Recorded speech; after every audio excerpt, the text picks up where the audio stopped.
Ja meie tänane teema on soojushulk, ainemass, temperatuuri muut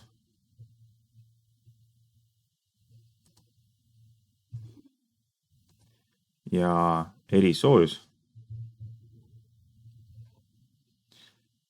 Et suht sama, mida me tegime eelmine kord, aga täna me teeme arvutusülesandeid.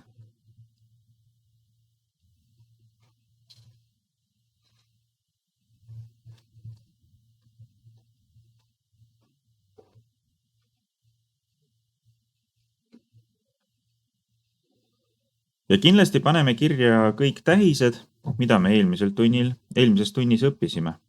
Et soojushulga tähis, soojushulka me tähistame delta Q-ga, suur Q, ja selle ühik on 1 joule. Ainemassi me tähistame väikese m-iga ning selle ühik on 1 kilogramm. Temperatuuri muutu me tähistame delta T-ga või delta T asemel me kirjutame T2 miinus T1, mis on siis lõpptemperatuur miinus algtemperatuur. Et tuletan meelde, kui tegemist on kuumutamisega, siis temperatuuri muut on positiivne ja kui tegemist on jahutamisega, siis temperatuuri muut on negatiivne. Jahutamisel on lõpptemperatuur väiksem kui algtemperatuur. Ja selle ühik on siis kas 1 kelvin, mis oleks tegelikult õige ja rahvusvaheliselt on siis temperatuuri ühikud kelvinid, aga Eestis see täiesti võib olla kraad Celsiust. Proovime kasutada kelvineid, sest kelvinitega on raskem eksida, et kui teie algtemperatuur on näiteks negatiivne miinus 20 kraadit Celsiust ja lõpptemperatuur on positiivne 20 kraadit Celsiust, siis sisse tulevad need sulgudega miinused, et kuskil tuleb miinus, siis sulud avavad, siis jälle tuleb miinus ja siis miinus ja miinus annab plussi, et sellega võib eksida mõnes arvutuses, et kui me kasutame kelvineid, siis sellist olukorda meil ei tule. Ja erisoojus tähistame väikese C-ga.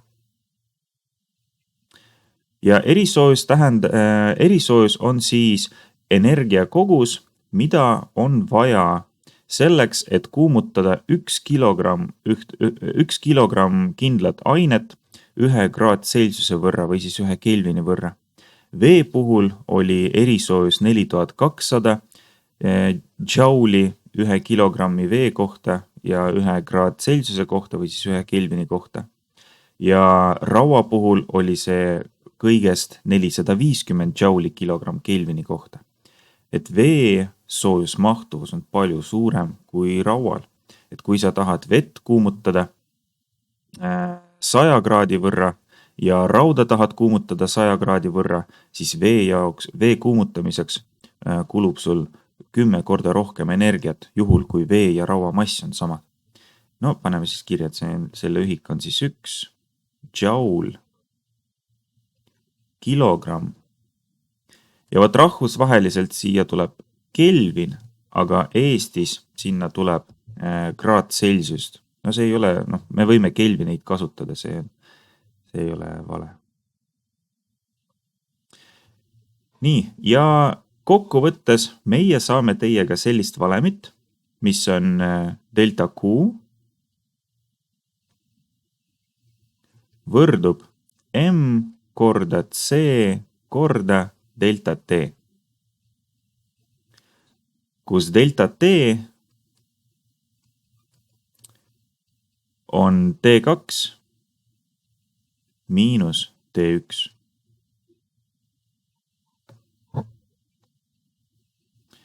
Et me võime siia delta T asemele kirjutada ka sulgudes T2 miinus T1, mis oleks C. Täiesti vabalt võime seda sinna kirjutada, aga valemi teisendamisel meil on mugav kasutada delta T-d. Ja kui me nüüd seda valemit siin vaatame, siis meil on võimalik sellest veel 3 valemit luua.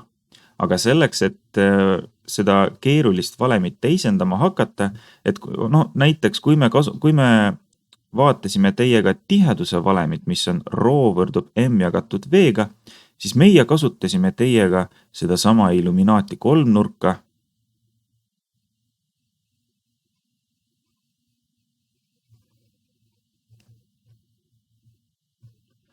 kus m oli üleval, v oli all ja rho oli all.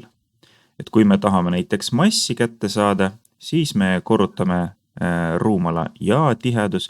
Kui me tahame tihedust kätte saada, siis me jagame mass ruumalaga ja kui me tahame ruumala kätte saada, siis me jagame mass tihedusega. Et kui valemis on 3 liiget, siis me saame sellist viisi kasutada. Aga kui valemis on juba rohkem liikmeid, siis me seda viisi kasutada ei saa teisendamisel ja on vaja midagi universaalsemat. Selleks, et valemit teisendada, me alati tekitame üks võrdusmärk ja võrdusmärgist mõlemale poole tekitame murrujooned, kus ühele poole kirjutame vasakul võrdusmärgist vasakul olevat soojushulka, aga delta Q on see sama, mis delta Q jagatud 1-ga. Ja paremale kirjutame see, mis kuulub paremale, mis on M korda C korda delta T.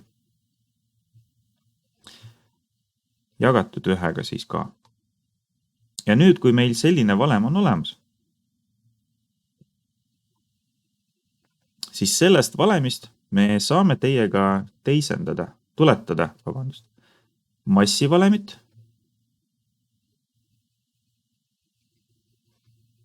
sellest valemist me saame teiega tuletada erisoojuse valemit ja sellest valemist me saame teiega tuletada temperatuuri muudu valemit. Selle jaoks, et valemeid oleks väga lihtne teisendada, me mõtleme, mis jääb omale kohale ja mida me peame üle võrdusmärki viima.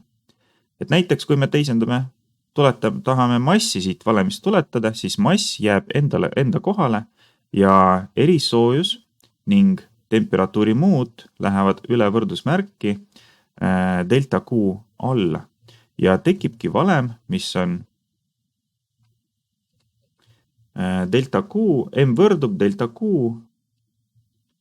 jagatud C korda delta T. Et delta Q me jagame nii C-ga kui ka delta T-ga. Kui me tahame C-d kätte saada, siis teeme täpselt samamoodi, et C jääb enda kohale, meil on vaja lahti saada paremalt M-ist ja delta T-st, need lähevad üle võrdusmärki ja tekib valem. Nii, näitan siis, et C, M läheb üle võrdusmärki ja delta T läheb üle võrdusmärki. Delta Q alla. Ja tekib valem delta Q jagatud M-iga ja jagatud delta T-ga. Ja delta T siis täpselt samamoodi, kui me jätame delta T enda kohale ja viime M ja C üle võrdusmärki, siis nad lähevad, kui paremal nad olid kordajad, siis vasakul nad on juba jagajad ja me saame valemit delta Q jagatud M korda C-ga.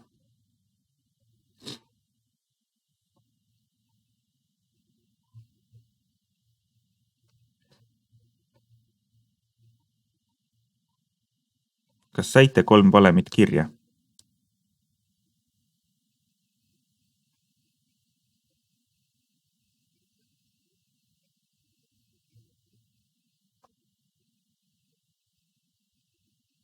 Andke märku, kui saame edasi minna.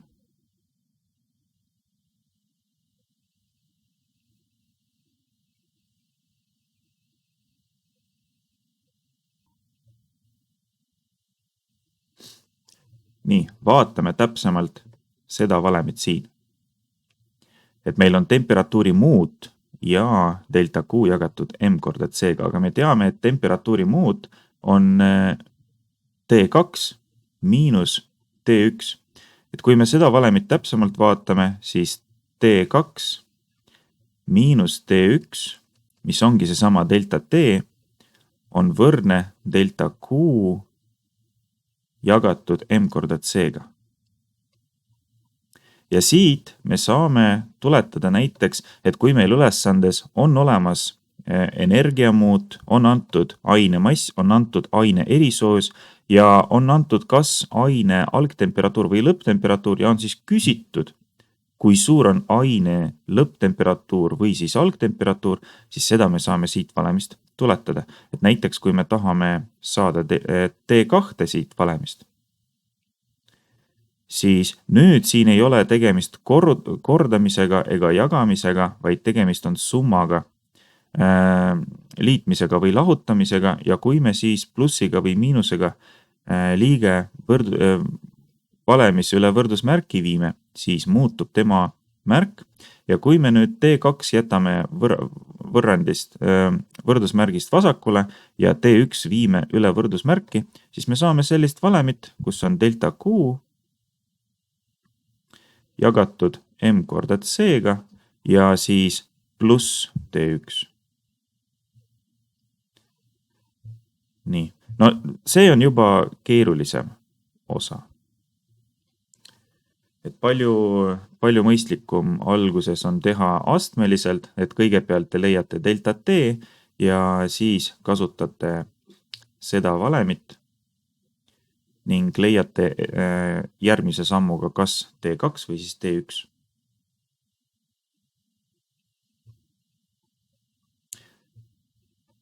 Ja nüüd ole hea, ava tunnikirjelduses olevad arvutusülesanded.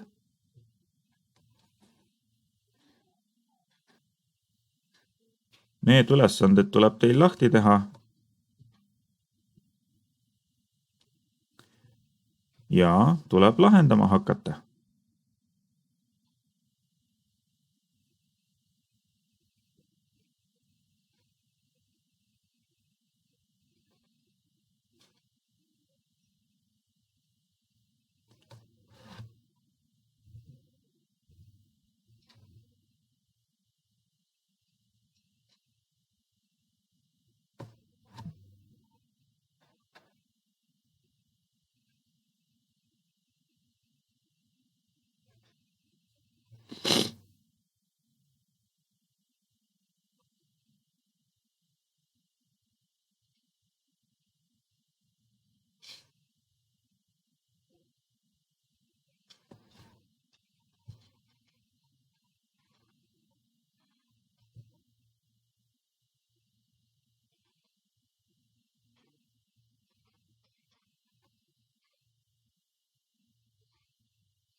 No vaatame esimest ülesannet.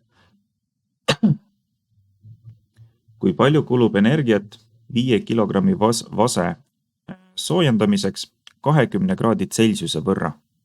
Vase erisoojus on 387 jouli kilogramm kraad Celsiuse kohta või siis kilogramm Kelvini kohta.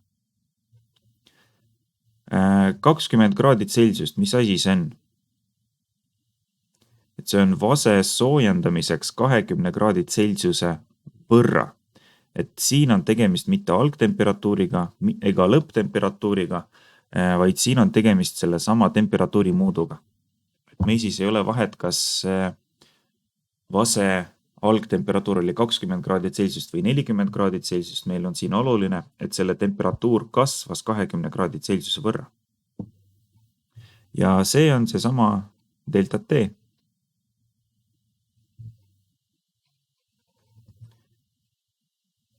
5 kilogrammi on M kuprum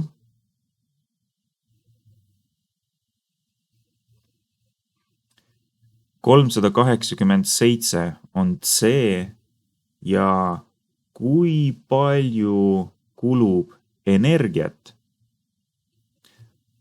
on siis delta Q, mis antud ülesandes on otsitav.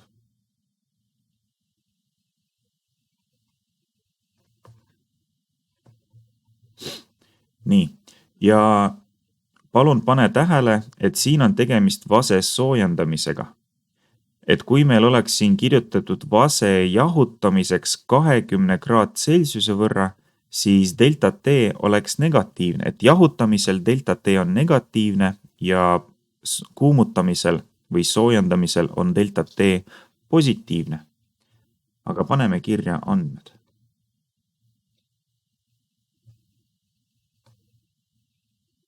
Et meil on antud M kuprum,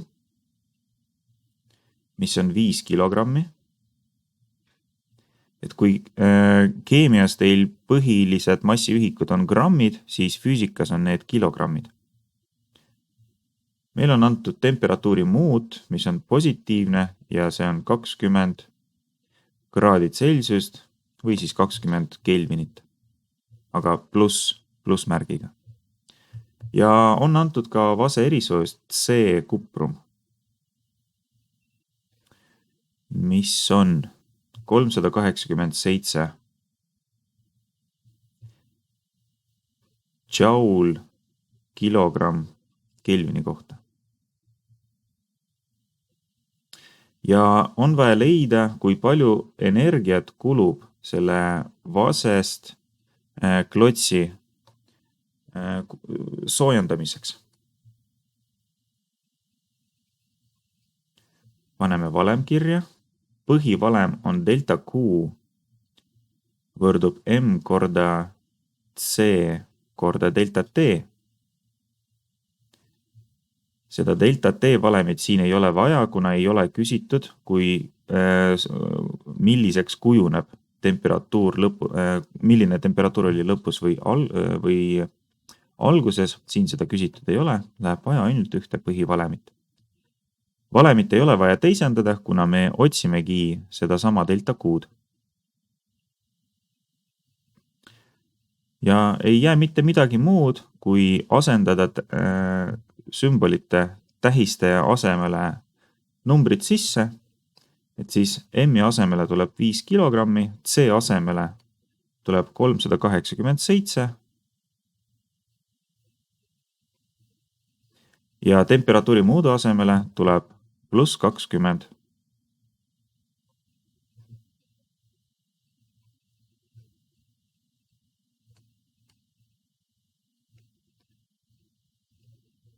Ja vastus on 38 700, aga mida?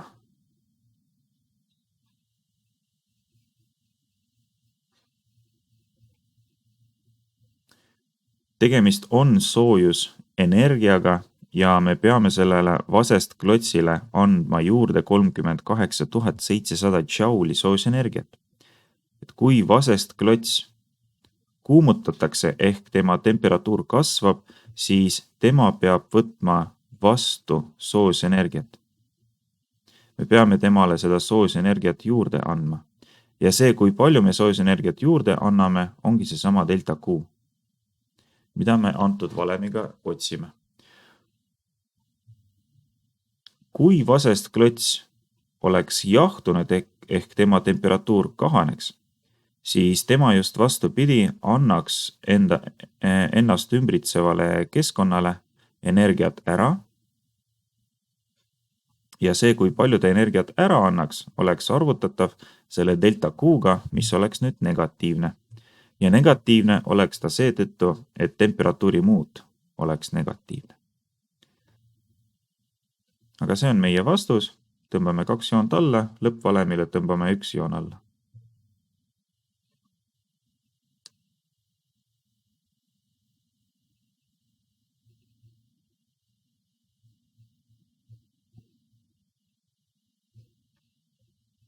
Ja palun lahendage järgmised ülesanded.